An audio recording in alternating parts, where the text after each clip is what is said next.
Yeah, I picked up my solar panels the other day. They're AEE. They're rated at 80 watts. The size-wise, they're an AEE. They're 80 HEs. They're high efficiency. A little bit smaller than your regular size, and for the trailer, since it's so small, I thought they'd be a better fit. Now, I originally got them. Now, I picked them up here in town, but there's a discrepancy. Yeah, there's a discrepancy in the values. These are the values listed on the back of the panel. Current max power 4.8 amps.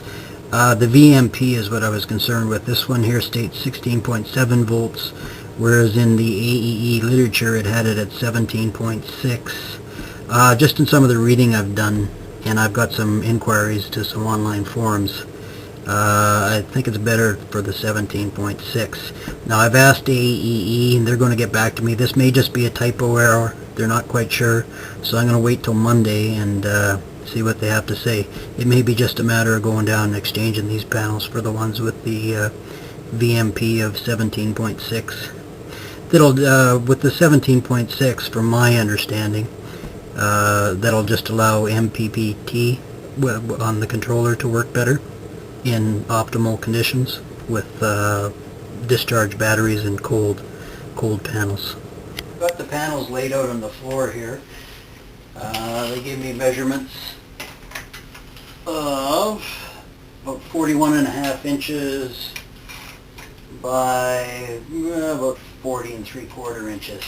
Now what I'm going to do is I'm going to take this 2-inch extruded aluminum, and here are the mounting holes here. So I'm going to cut one strip that'll fit here, and then one strip that'll fit here, and then I'm going to bolt the two panels together. Then I'll take another piece of extruded aluminum, cut the same lengths, and bolt them to the trailer. So there'll be 2 of these bolted to the trailer, and then 2 of these bolted in the opposite direction to hold the panels together. And then I'm thinking I'll just drill holes in here, and I'll be able to hinge it so it can tilt up or lay flat, and then I'll have to rig up some sort of locking device also.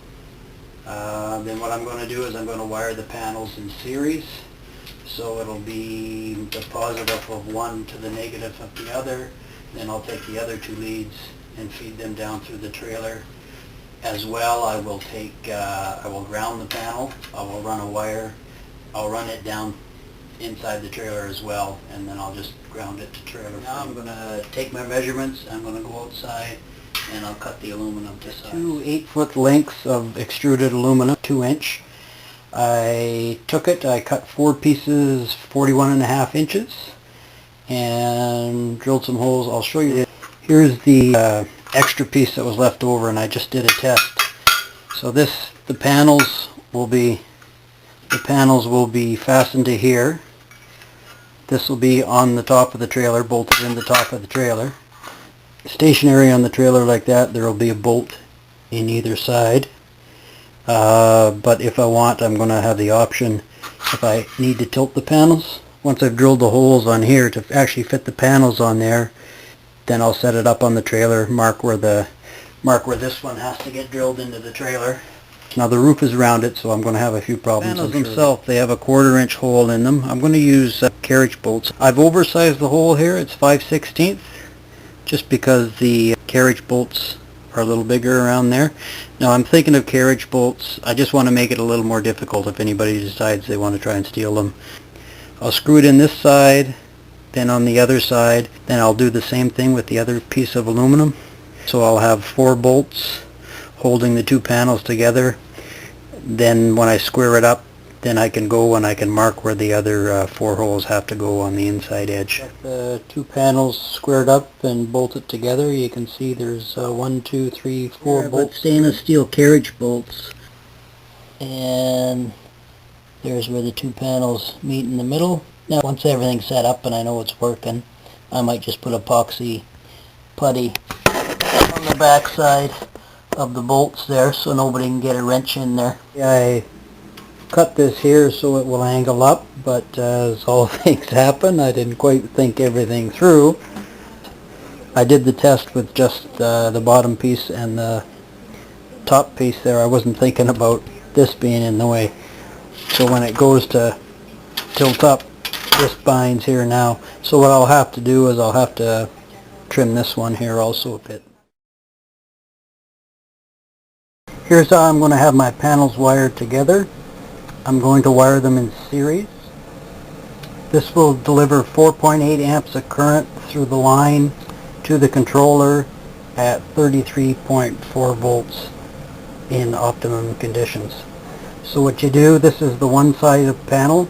I've taken just one strand of that 10-2 cable. It's going to run from the positive on this panel and runs over again. I'm just using one of the wires. There's two wires inside there. I've snipped one off at the edge and we're just using one here. I want to keep it in the sheath though because that's the UV protection, and it's running over.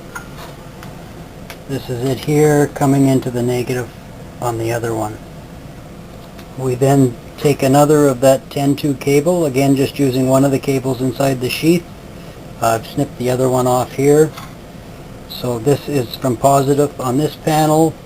It'll run out through this strain relief down here, and that'll be fed down to a plug which will eventually reach the charge controller. Back to this one here. Here is one of the 10 gauge wires, black, running from the negative of this panel over here through this strain relief on the side and over here, and it'll run down to the end of the plug and eventually to the charge controller. This line here, this is another 10 gauge line. This is just connected to the panels. This will just be a ground for the panel. Okay, they're all connected together. Ground. Since the panels are connected with the bolts and all this, they'd be grounded just with one, but I'm being extra careful. So again, this will run down here. So now I've got 3 wires that'll run down to my plug. This will be the frame of the panel, which will eventually run down to the 3-prong plug, then inside the trailer, and then that'll be attached somewhere to my trailer frame. This will go down to the 3-prong plug. Eventually it'll go through and connect to the positive solar in on the charge controller. This will go down to the 3-prong plug and eventually connect to the negative solar in on the charge controller. So these 3 wires, I've just taped them all together, encased them in this wire loom. Then they're tied into here. So again, this one here I've designated the negative, so that'll eventually go to negative solar in on the charge controller, positive solar in on the charge controller, and the third one will be ground to trailer frame. So again, that's ground. That's just grounding the frame of the solar panels to the frame of the trailer.